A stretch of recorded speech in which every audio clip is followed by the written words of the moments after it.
O Sol é uma estrela anã. Ele é composto principalmente por hidrogênio e hélio.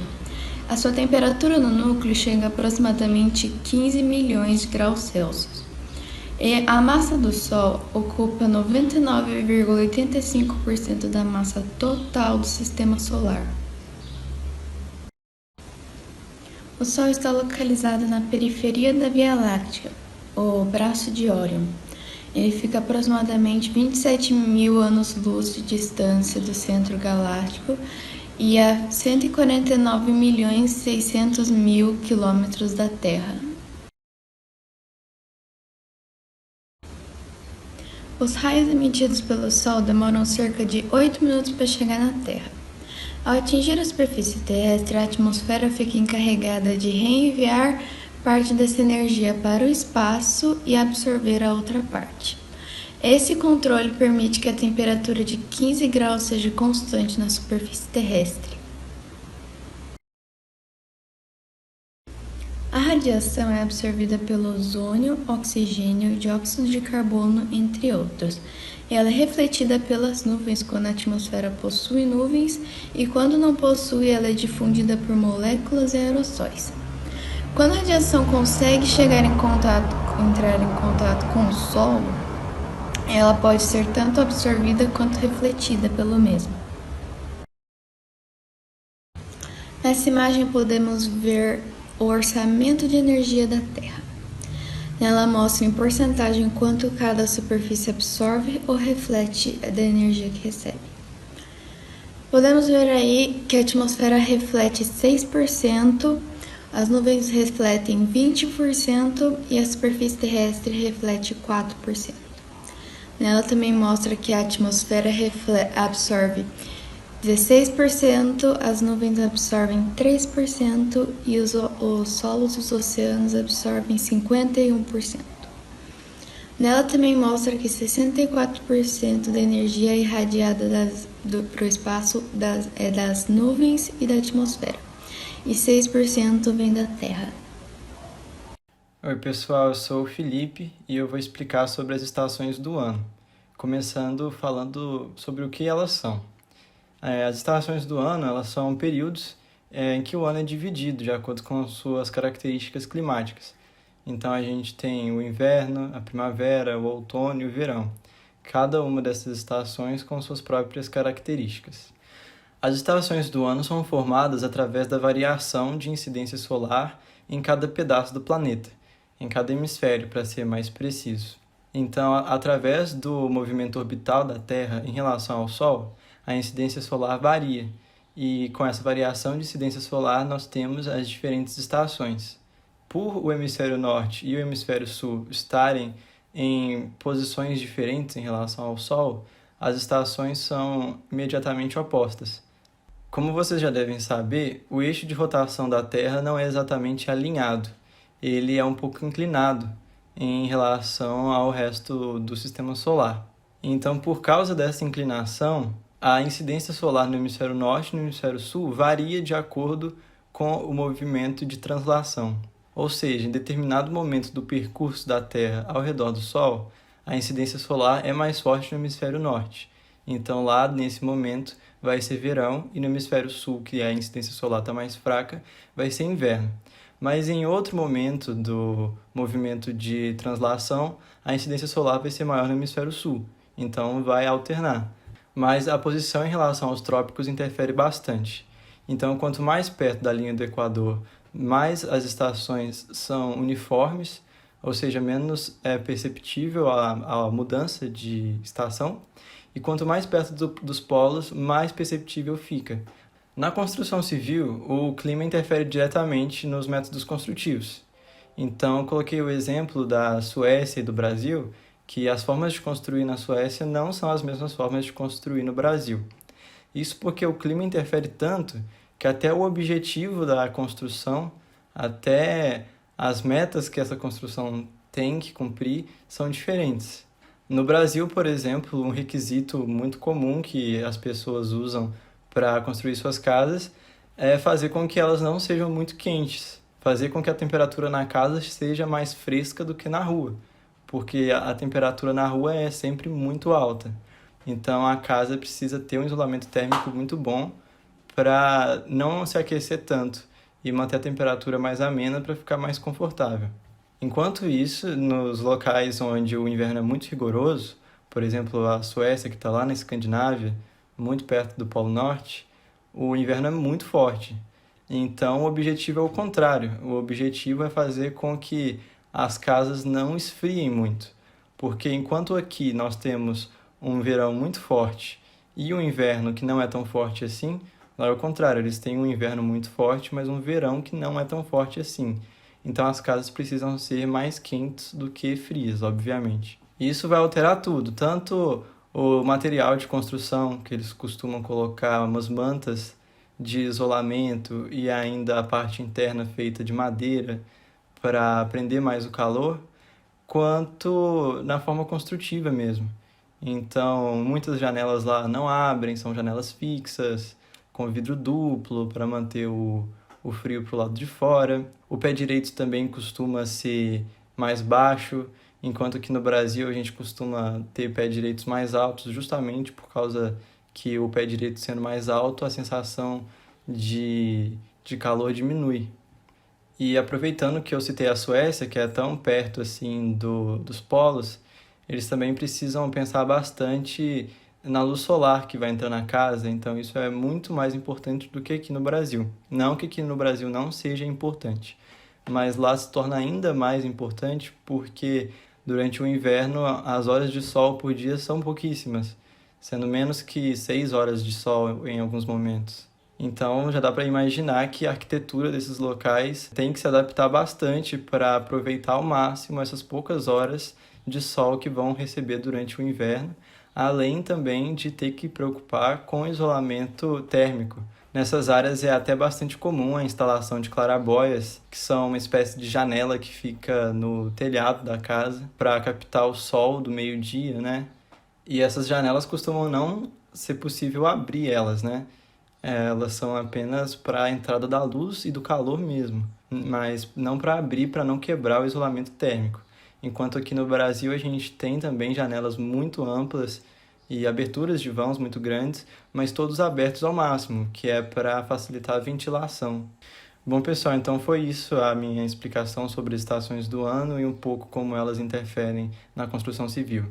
Nessa parte do vídeo agora nós vamos ver o posicionamento de elementos para a captação da energia solar.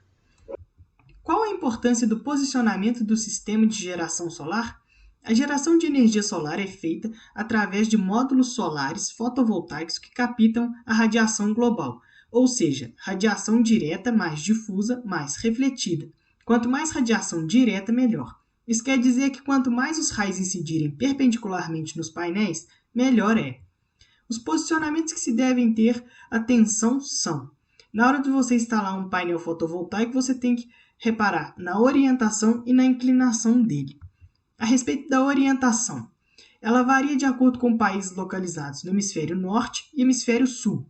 Para países localizados no hemisfério norte, os módulos solares devem ficar instalados voltados para o sul, e para países localizados no hemisfério sul, os módulos solares devem ficar instalados voltados para o norte. Isso se deve devido à inclinação do eixo de rotação da Terra de 23,5 graus em relação ao plano de órbita da Terra em torno do Sol, que faz com que o Sol gire apareça em torno da Terra cada hora em uma órbita diferente com o passar dos meses. Como encontrar o norte? Você pode encontrar o norte por meio de imagens de satélites no Google Earth Maps, aplicativos de bússola ou através de tabelas de declinação por estado. Se o telhado não tiver face apontada para o norte, você pode sim ter um sistema de captação de energia solar em sua casa, porém vai ter algumas perdas de eficiência no sistema. Por exemplo, para telhados voltados para o noroeste ou nordeste, tem uma perda em torno de 3 a 8%, e para telhados voltados para leste ou oeste, uma perda maior em torno de 12 a 20%. A respeito da inclinação, a inclinação em relação ao plano horizontal deve ser igual à latitude para o melhor aproveitamento de sistemas fotovoltaicos durante todo o ano. Então, Se eu tenho uma cidade localizada na latitude zero, a inclinação do meu painel fotovoltaico vai ser zero. Agora, se eu tenho vou instalar um painel fotovoltaico em uma cidade localizada na latitude de 15 graus, a inclinação do meu painel solar vai ser de 15 graus. E agora, se for para um sistema de aquecedor, você tem que somar 10 graus em relação à latitude presente. Ou seja, numa cidade na qual a localidade é 15 graus, ela vai ser 25 graus. Olá, meu nome é João Pedro Mendes Alves e eu vou falar um pouco sobre as estratégias de refrigeração de uma moradia. É fato que com o passar do tempo e o descaso da humanidade com relação à natureza, junto com o crescimento do aquecimento global, o planeta vai ficando cada vez mais quente, né? Tendo um aumento constante de temperatura todo ano. Né? Todo ano o planeta fica mais quente por culpa desses fatores. Todos esses fatores aumentados por verões rigorosos em algumas partes do mundo, as pessoas que moram nessas regiões precisam achar maneiras, né, para amenizar um pouco esse calor. Né? Dentre todas essas maneiras, instalar um aparelho de ar-condicionado é sempre a opção mais simples, né, que todo mundo recorre. A primeira opção que vem na cabeça é você ir lá e comprar um ar-condicionado para tentar amenizar um pouco o calor.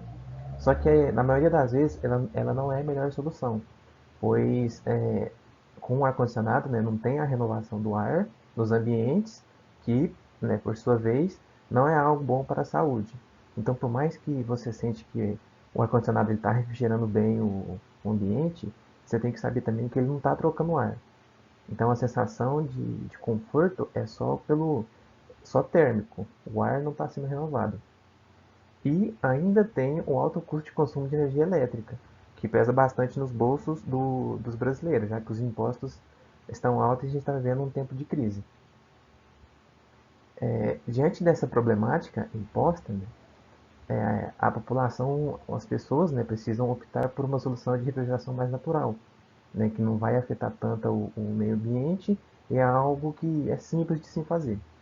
Né? E essa refrigeração natural está se tornando cada vez mais popular e comum nas residências e prédios de hoje em dia. Uma opção simples é a construção ter muitas janelas e portas. Né? Essas aberturas, né, são chamadas de pontes térmicas e são de longe a estratégia mais utilizada no mundo para criar uma ventilação natural. Por exemplo, portas nem tanto, porque portas servem mais para locomoção, né? Você ir de um cômodo para o outro e tal. Mas janelas, todo o ambiente que você vai, você precisa ter uma janela.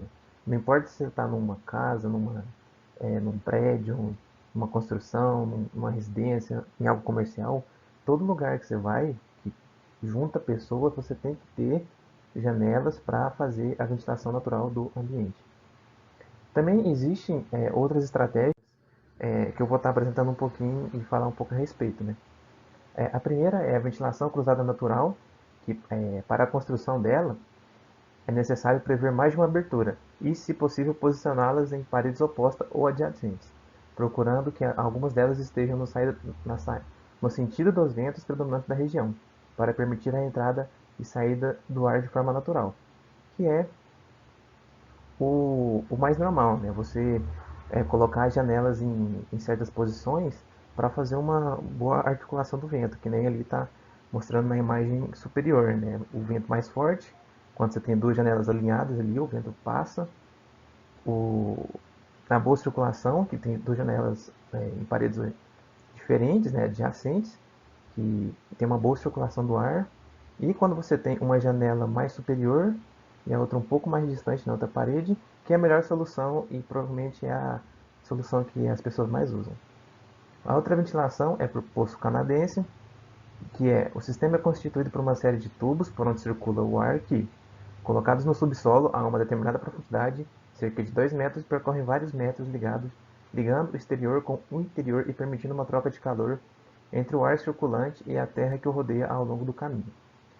Esse sistema de refrigeração, eu até não coloquei uma imagem aqui para representar, ele é utilizado, mas em outros países, em outras localidades. Aqui no Brasil ele não é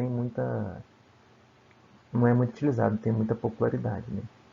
E por fim, a ventilação de convecção natural.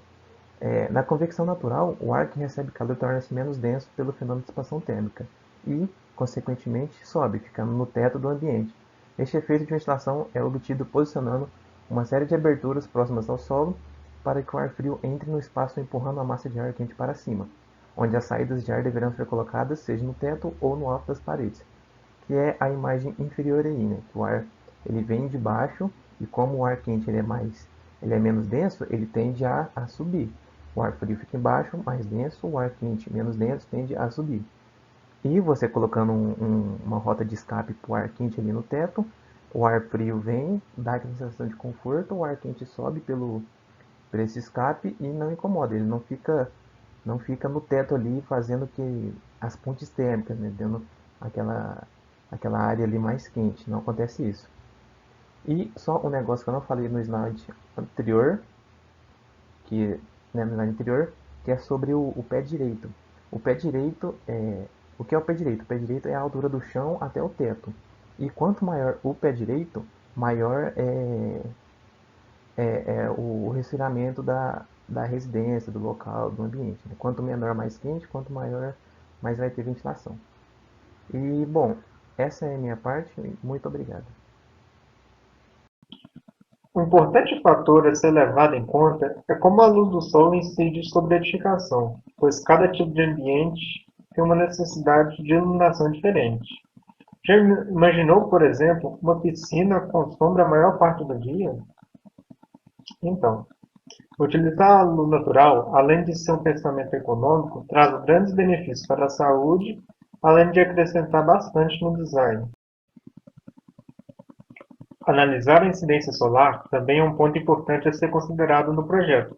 A orientação solar seria a forma como a luz do Sol incide sobre os edifícios. Os raios solares podem atingir a superfície da Terra com mais ou menos força. Tudo mudará de acordo com a região do planeta em que se situa e também a estação do ano.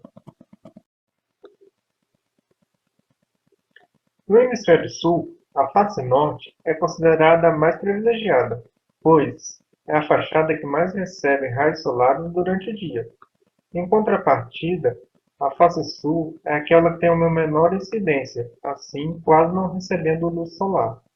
Já a orientação leste é beneficiada apenas no período da manhã, enquanto a face voltada para o oeste tem um impacto bem mais forte, sendo a segunda mais iluminada, principalmente no período da tarde. Na hora do desenvolvimento do projeto, é interessante privilegiar as áreas privativas, como os quartos e varandas, tendo esses cômodos estarem voltados para a fachada norte ou também a leste. Na face oeste, podem ser incluídos os ambientes de pequena e média permanência, como por exemplo cozinhas, lavanderias ou sala de estar. Após o meio-dia, tendem a esquentar bastante, mas, por outro lado, é uma boa fachada para quartos no sul do Brasil, um lugar predominantemente mais frio e que demanda quartos bem mais aquecidos. Boa tarde, pessoal. Meu nome é Lucas Pedro. Eu vou falar sobre isolamento térmico, que resumidamente é a capacidade que o material tem de reter energia, sendo ela calor ou frio, conforme o ambiente, sendo externo ou interno. Como seu próprio nome já diz, isolamento térmico nada mais é quando você quer isolar algo ou objeto, mais necessariamente quando você quer manter ele quente. A importância do isolamento térmico é que ele impede que as temperaturas internas do ambiente percam calor e fique frio quando as temperaturas do ambiente externo estão baixas, ou vice-versa, que o ambiente interno fique quente quando as temperaturas externas estão elevadas. Um bom exemplo para demonstrarmos essa situação é quando vestimos uma blusa de frio. A blusa de frio serve como isolamento térmico, para que o nosso corpo fique quente quando a temperatura lá fora está fria. E por fim, aqui tem alguns exemplos de bons isolantes térmicos, que seriam o amianto, o papel, a lã e o isopor, que por sua vez são más condutores de calor.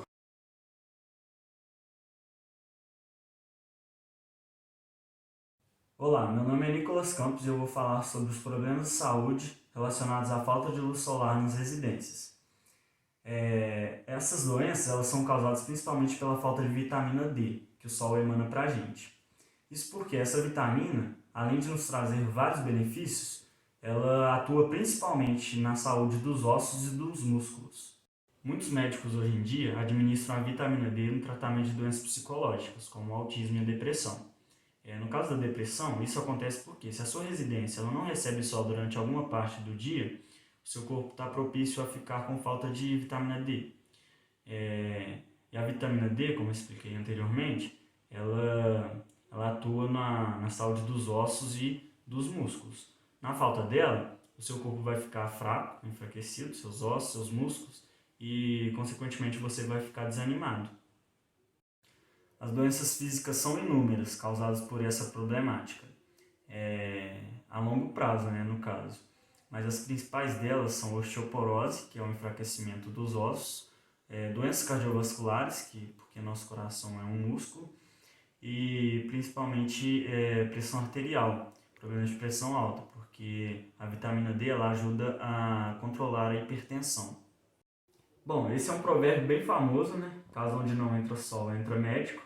E ele resume tudo isso que eu falei agora, porque o seu corpo, na falta de luz solar, na falta de vitamina D, ele vai ficar enfraquecido, os seus ossos vão ficar enfraquecidos, os seus músculos, e você vai adquirir doenças ao longo prazo, e você vai procurar os médicos, então tomem sol.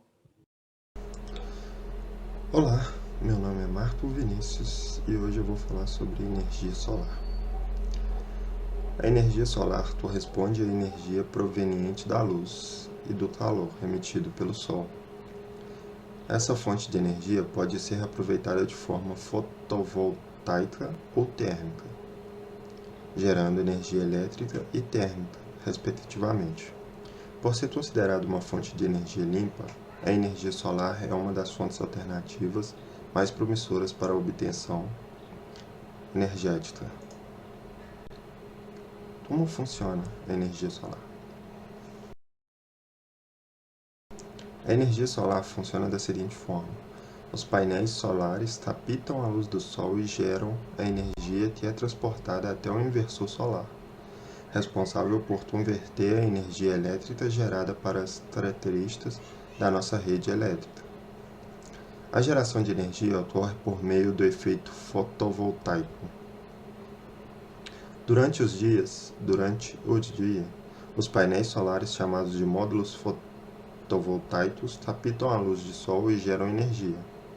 A incidência direta da radiação solar é muito importante para que as células fotovoltaicas apresentem a melhor eficiência na conversão da radiação solar em energia elétrica, pois quanto mais luz direta o painel solar recebe, mais energia elétrica será gerada.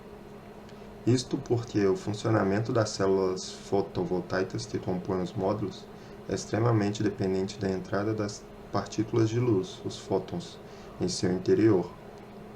O grande segredo é o posicionamento das placas solares, de modo que recebam uma maior radiação solar direta, sem a interferência de sombras.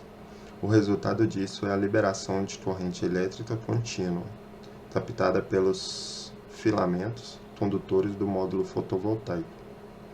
Essa corrente é então enviada para o inversor interativo, o aparelho que transforma essa energia de corrente contínua para corrente alternada, que é o tipo utilizado em nossas residências ou empresas. Essa energia passa por um aparelho chamado inversor solar, responsável por converter essa energia para as características da rede elétrica local. Em outras palavras, a energia gerada pelo painel solar está em corrente contínua, abreviada pela sigla CC, ou do termo em inglês Direct Current, que é todo tipo de corrente que, quando percorrida em um circuito, não altera seu sentido de circulação.